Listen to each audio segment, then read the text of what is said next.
History of the Philippines, a survey of notable events and people in the Philippines. The Philippines takes its name from Philip III, who was king of Spain during the Spanish colonization of the islands in the 16th century. Because it was under Spanish rule for 333 years and under U.S. tutelage for a further 48 years, the Philippines has many cultural affinities with the West.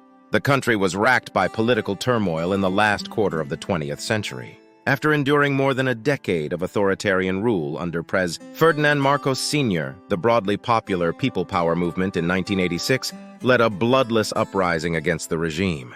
The confrontation resulted not only in the ouster and exile of Marcos, but also in the restoration of democratic government to the Philippines.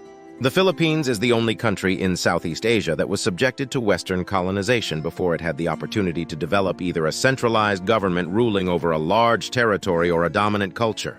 In ancient times, the inhabitants of the Philippines were a diverse agglomeration of peoples who arrived in various waves of immigration from the Asian mainland and who maintained little contact with each other.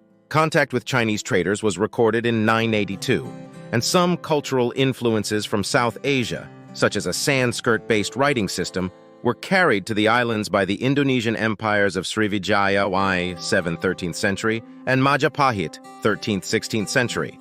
But in comparison with other parts of the region, the influence of both China and India on the Philippines was of little importance. The peoples of the Philippine archipelago, unlike most of the other peoples of Southeast Asia, never adopted Hinduism or Buddhism.